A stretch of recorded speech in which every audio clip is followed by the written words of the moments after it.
La vie chrétienne n'est pas une collection de coutumes anciennes. Dans les premiers jours de novembre, je fus abordé par Monseigneur de Proença Sigo, archevêque de Diamantina au Brésil, dont je savais qu'il était un conservateur, autrement dit qu'il n'était prêt à envisager les changements qu'avec les plus grandes précautions. Et d'un air déçu, il me fit remarquer que je semblais n'organiser de conférences de presse que pour les orateurs qui étaient favorables aux langues vulgaires.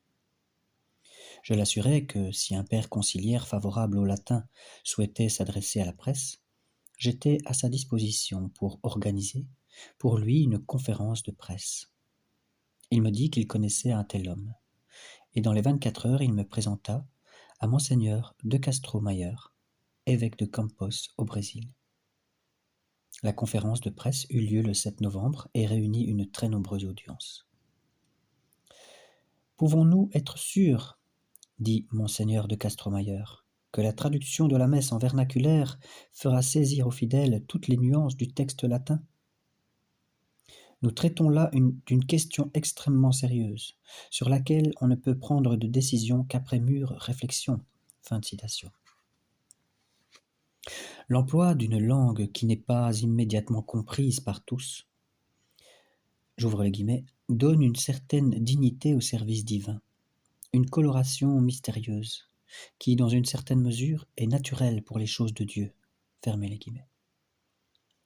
La sagesse des âges, dit Monseigneur de Castro-Mayer, avait voulu qu'une langue archaïque fût utilisée dans les offices liturgiques de certains rites non latins de l'Église catholique, aussi bien que dans les plus connus des religions non chrétiennes. Et puisqu'il existait une grande abondance de missels contenant le texte de la messe traduit en langue vivante, il ne s'imposait pas que le prêtre célébrât en vernaculaire. Monseigneur de Castro-Mayer doutait d'un renouveau spirituel parmi les peuples et les nations, résultat nécessairement, comme le disaient certains, de l'introduction des langues vernaculaires dans la messe. Par ailleurs, il concédait que, dans certaines zones culturelles, entre guillemets, où la langue est très éloignée du latin, une modification progressive put être envisagée. Le passage devrait se faire du latin à une langue mieux accordée à la culture locale, à condition que fût maintenu un élément de base universel. Fermez les guillemets. À ce point, il exposa qu'il n'entendait pas nécessairement dire que la langue de remplacement fût le vernaculaire. Entre parenthèses, je rappelle que la langue vernaculaire, ce qu'on appelle comme ça, c'est la langue de chaque pays, la langue commune à chaque nation, différente de la langue sacrée du latin. Je ferme la parenthèse. De plus, le passage devait se faire graduellement et de façon organique, toujours sous l'inspiration et la direction du Saint-Siège, dit-il, qui jouit de l'assistance spéciale du Saint-Esprit en tout ce qui touche le culte divin et le salut des âmes. Fermez les guillemets. Quant aux peuples des terres occidentales qui étaient en possession du rite latin, ils ne voyaient pas qu'ils eussent aucun motif d'abandonner le latin à la messe, et cela pour un long temps encore. Les remarques de Monseigneur de Castro-Mayer contrastaient grandement avec celles que prononça le même jour Jean XXIII, le pape, en audience publique. Il avait suivi à la télévision la séance du matin, et expliquant les activités des pères conciliaires, il dit « Ce dont il s'agit à présent, ce n'est pas de se livrer à une étude approfondie d'un vieux musée ou d'une école de pensée de jadis. Sans doute cela peut-il être utile, tout comme peut être utile la visite d'un ancien monument. Mais ce n'est pas suffisant. Nous vivons pour avancer, tout en appréciant ce que le passé a à nous offrir en matière d'expérience. Il nous faut aller de l'avant sur la route que notre Seigneur nous a ouverte, dit le pape Jean XXIII. Et pour éviter tout malentendu, il ajouta « La vie chrétienne n'est pas une collection de coutumes anciennes. » Fin de citation. Le dimanche précédent, tant par l'action que par la parole, il s'était exprimé en faveur du vernaculaire. C'était le 4e anniversaire de son couronnement, et les fidèles de Rome étaient présents à Saint-Pierre avec les pères conciliaires pour la célébration. S'adressant en latin aux pères conciliaires, le pape dit Le latin doit être la langue commune, utilisée par les prélats de l'Église universelle lorsqu'ils communiquent avec le Saint-Siège. Et il doit être régulièrement utilisé dans les séances du Concile. Fin de citation. Après les avoir salués en latin, il passa à l'italien. Plus aisément compréhensible, dit-il, pour un très grand nombre de fidèles présents, c'est-à-dire pour le peuple, accourus en foule pour honorer l'anniversaire de l'élévation au pontificat de leur pasteur et père. Fin de citation. C'était là le même argument que celui que les évêques missionnaires avaient fait valoir en faveur de l'introduction du vernaculaire dans la messe. Donc les évêques missionnaires qui sont du Rhin, des pays du Rhin finalement. Alors, le souverain pontife parla longuement des mérites du rite ambrosien, dans lequel le cardinal Montini, futur pape Paul VI, célébrait ce jour-là la messe en l'honneur du pape. Il souligna que, vu de l'extérieur, le rite de la messe ambrosienne, donc Ambroise de Milan, différait du rite latin, mais que cette différence extérieure ne mettait pas le moindre obstacle à la sincère fidélité à Rome des catholiques milanais. Ces mots constituaient un encouragement pour les évêques d'Afrique et d'Asie, qui avaient prôné non seulement l'introduction du vernaculaire dans la messe, mais aussi l'adaptation de la messe et d'autres offices religieux à la culture locale. Le pape poursuivit en disant : « Il n'est que naturel que des temps nouveaux et des circonstances nouvelles suggèrent des formes et des approches différentes pour la transmission extérieure et la présentation de la doctrine. Mais la substance vivante est toujours constituée par les pures, évangéliques et apostoliques vérités, auxquelles notre Sainte Église se conforme parfaitement. » Fin de citation. Les évêques missionnaires virent là un signe que le pape appuyait leur point de vue. Le règlement intérieur ne contenant aucune disposition limitant le nombre des orateurs qui pouvaient intervenir sur un chapitre donné, le concile procéda très lentement pendant le premier mois. Les autorités du concile reçurent de nombreuses plaintes et suggestions, ce qui induisit Jean XXIII à autoriser la présidence du concile à demander un vote de clôture des débats lorsqu'un sujet paraissait épuisé. Le 6 novembre, cette nouvelle faculté fut annoncée et aussitôt utilisée. 79 pères conciliaires avaient pris la parole sur le deuxième chapitre du premier schéma. Vers cette même époque, 2 autres méthodes destinées à hâter les débats furent également adoptées. Les chapitres les moins importants du schéma seraient examinés ensemble, et des groupes de pères conciliaires pourraient faire exposer leur point de vue par des représentants. Pour leur propre instruction, les pères conciliaires commencèrent de constituer des groupes sur des bases soit linguistiques, soit nationales, et nombre d'entre eux prirent l'habitude de se réunir chaque semaine à une heure et en un lieu donné. L'un de ces groupes était la conférence des pères de langue allemande, qui se réunissait le lundi soir à la résidence du cardinal Frings, en vue de fixer la politique à suivre au cours de la semaine.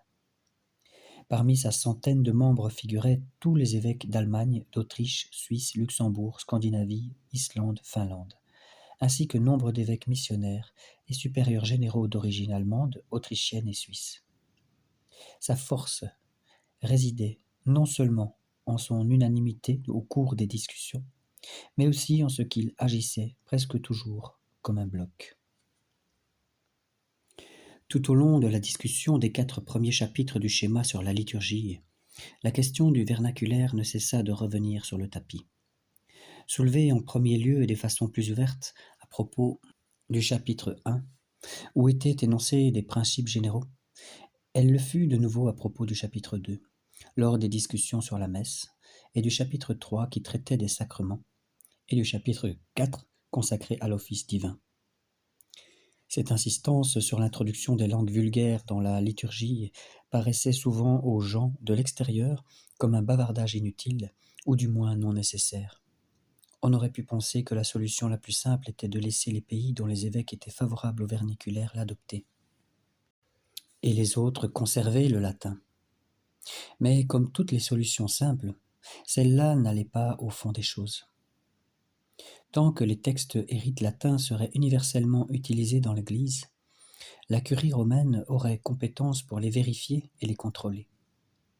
Mais si des centaines, voire des milliers de langages et de coutumes locaux étaient introduits dans la liturgie, la curie perdrait automatiquement sa prérogative. Les conférences épiscopales, auxquelles étaient familières les langues et les coutumes locales, devenant alors juges compétents en la matière. C'était précisément sur ce point qu'insistait la majorité qui se dessinait. Elle voulait que les conférences épiscopales fussent autorisées à prendre certaines importantes décisions en matière d'usage liturgique. Par contre, la curie soutenait avec raison que, si elle acceptait le principe de la juridiction locale en matière liturgique, un précédent serait créé qui permettrait aux conférences épiscopales de gagner des pouvoirs encore plus étendus dans d'autres domaines, et c'était là une des raisons pour lesquelles elle s'occupait à l'introduction dans la liturgie des langues et des coutumes locales. Au premier concile du Vatican, en 1870, la curie était à la tête de la majorité, et les évêques de langue allemande et les évêques français à la tête de la minorité. Mais le vent avait changé. En l'espace d'un court mois, ces évêques s'étaient trouvés à la pointe du concile. Les positions adoptées dans cette première grande rencontre sur la liturgie se révélèrent un coup sévère pour la curie. Donc je précise que la curie, ce sont les conservateurs romains. Une fois cristallisée, elle devait exercer une influence profonde sur l'ensemble de la structure des votes du concile. Les historiens, notant que la première Église chrétienne s'adapta avec succès à la culture romaine, qui dominait à l'époque, se demandaient s'il ne pourrait en être de même en Inde, au Japon, en Afrique, dans les îles des mers du Sud et ailleurs. Au début du deuxième concile du Vatican, l'Église présentait dans ces pays une apparence identique à celle de l'Église de Rome, mais en sera-t-il de même dans 50 ans? Les discussions et décisions du concile ne permettent pas de douter que, du point de vue des apparences, l'Église risque fort d'y être très différente. Des modifications à l'office divin furent également proposées. Le cardinal Léger, archevêque de Montréal, fut vivement applaudi lorsqu'il suggéra une refonte radicale du bréviaire. Selon lui, il devrait y avoir 2 offices, l'un pour le clergé engagé dans l'apostolat actif et l'autre pour les moines. Le premier, l'office, devrait se composer de 3 parties, une à réciter le matin, l'autre le soir, toutes 2 en latin, et une troisième consistant en lecture librement choisie et faite dans une langue quelconque. D'autres orateurs proposèrent que tout l'office divin fût récité en langue vulgaire. Un évêque français proposa que tout prêtre qui célébrait 2 messes ou prêchait 2 fois le même jour fût automatiquement dispensé de certaines parties de l'office. D'autres, au contraire, insistèrent sur l'importance du bréviaire pour la vie spirituelle des prêtres engagés dans un ministère actif, aussi bien que pour les moines, et rejetèrent la suggestion qu'il fût abrégé. Certains voulaient qu'une place plus large fût faite au texte du Nouveau Testament, et que fussent omis quelques psaumes de caractère historique, se rapportant de manière spécifique à des événements de l'histoire du peuple hébreu. Le bulletin officiel du bureau de presse du Concile précisa que les raisons avancées par les pères conciliaires pour abréger l'office divin visaient, je cite, à donner aux prêtres la possibilité de se dévouer davantage à des activités apostoliques. Fin de citation. Se référant à cette proposition, il poursuivait en disant que l'on avait souligné que, dit-il, que chaque type d'activité pastorale, si généreux qu'il fût, était stérile s'il n'était nourri par la prière du prêtre. Fin de citation. Plusieurs pères conciliaires jugèrent ce compte-rendu tendancieux, du fait qu'il n'exposait pas les multiples raisons qui avaient été données par un allègement du bréviaire. La hiérarchie canadienne, qui se trouvait directement concernée, déposa une protestation officielle. De fait, de nombreuses raisons avaient été données par les pères conciliaires pour que fût réduite la longueur de l'office divin, outre les considérations des activités apostoliques. C'est ainsi que l'on avait allégué qu'une réduction du temps consacré à la récitation du bréviaire laisserait plus de temps pour la méditation, la lecture spirituelle, l'examen de conscience et d'autres exercices de piété personnelle. Le motif sous-jacent à la proposition d'une récitation du bréviaire en vernaculaire était que cela faciliterait une meilleure compréhension des textes et produirait en conséquence de plus grands bénéfices spirituels.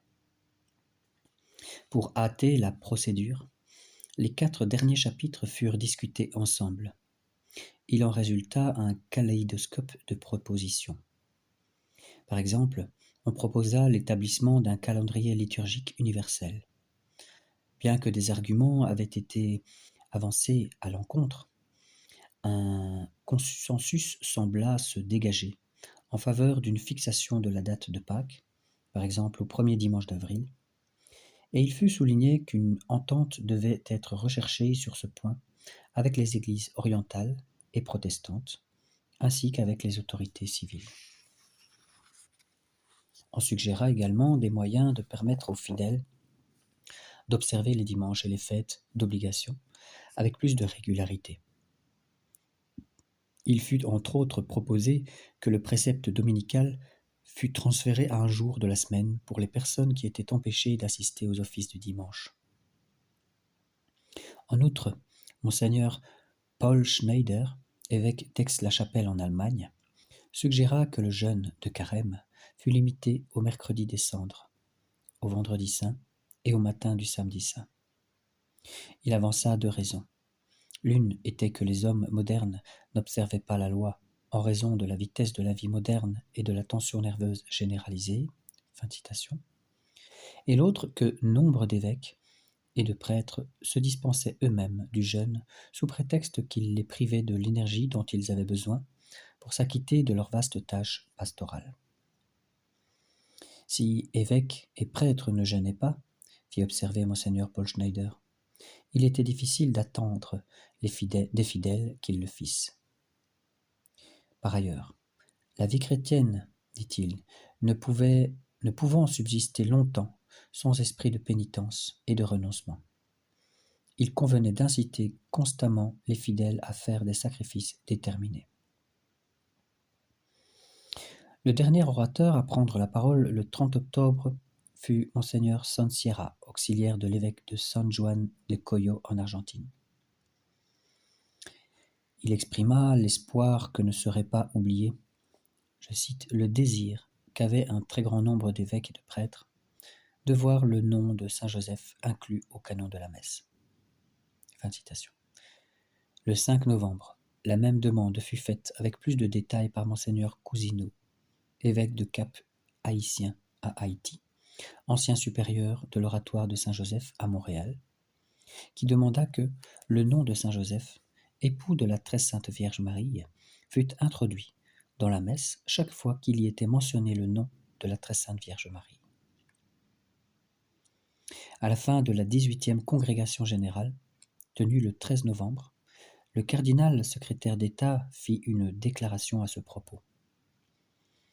Le Saint-Père, dit-il, désireux de se conformer aux vœux exprimés par de nombreux pères conciliaires, entre guillemets, avait décidé d'insérer le nom de Saint Joseph dans le canon de la messe, aussitôt après celui de la très sainte Vierge Marie. Cette mesure devait servir à jamais à rappeler que Saint Joseph avait été le saint patron du deuxième concile du Vatican. Je cite, « Cette décision du Saint-Père, ajouta le cardinal, entrera en vigueur le 8 décembre prochain, et entre-temps, la sacrée congrégation des rites préparera les documents nécessaires. » Fin de citation.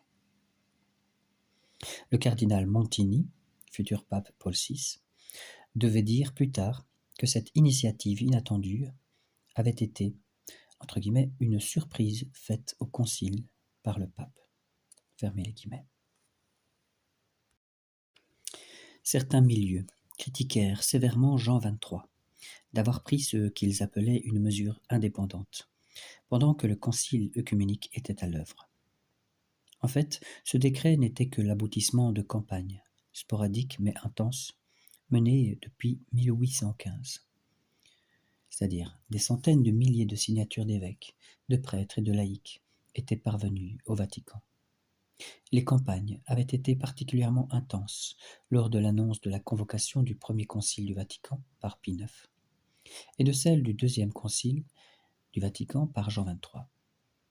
Sitôt après cette dernière, Monseigneur Joseph Phelan de l'église de Saint-Joseph de Capitola en Californie avait diffusé, avec l'aide de ses paroissiens, une pétition qui recueillait quelques 150 000 signatures. La principale responsabilité de la mesure prise par Jean XXIII incombait cependant aux pères Roland Gauthier et Guy Bertrand, directeurs du Centre de recherche et de documentation de l'Oratoire de Saint-Joseph de Montréal, qui, en 1961, avaient rédigé une brochure de 75 pages où était retracée l'histoire de ces campagnes. Ils exposaient que l'insertion du nom de Saint-Joseph, après celui de la Très Sainte Vierge Marie, dans le canon de la messe, aurait pour effet, doctrinalement et liturgiquement, de reconnaître officiellement l'éminence de la sainteté de Saint Joseph sur celle des autres saints, Marie exceptée. En collaboration avec les carmes d'échos de la Société ibéro-américaine de joséphologie de Valladolid et avec les pères de Saint Joseph du bienheureux Léonard Murialdo du Centre de recherche Saint-Joseph de Viterbe, ces deux pères de la Sainte Croix avaient pu faire publier des traductions anglaises, françaises, espagnoles, portugaises et italiennes de leurs brochures, et en avaient adressé aux pères conciliaires, bien avant l'ouverture du concile, une copie à laquelle était jointe une pétition. À la mi-mars 1962, 6 volumes renfermant des pétitions signées de 30 cardinaux, 436 patriarches, archevêques et évêques et 60 supérieurs généraux avaient été remis à Jean XXIII, qui, après avoir examiné les signatures, avait dit, entre guillemets, « Quelque chose sera fait pour Saint Joseph », fermez les guillemets. Ces signatures ne faisaient que confirmer son désir personnel de faire effectivement quelque chose de particulier en l'honneur de Saint Joseph, envers qui il avait eu depuis son enfance une dévotion particulière. Le 19 octobre, 3 jours avant que la discussion du schéma sur la liturgie ne fût ouverte dans l'Aula, le père Edward Eston, des pères de la Sainte-Croix, qui avait remis les pétitions au nom des 3 centres mentionnés plus haut, avait été officiellement informé que le souverain pontife avait décidé de donner suite à la proposition et qu'il allait décréter l'insertion du nom de Saint Joseph dans le canon de la messe. Le 13 novembre, jour où la décision de Jean XXIII fut rendue publique dans l'Aula conciliaire, marqua également la fin de la longue discussion sur la liturgie, qui avait occupé 15 séances, avec une moyenne de 22 interventions par jour. À la fin de la matinée, il fut annoncé que l'examen du schéma sur les sources de la révélation commencerait le lendemain. Dans la prochaine vidéo, nous verrons l'impasse et la solution. Donc n'oubliez pas de liker, de commenter, de vous abonner, de partager pour la gloire de Dieu.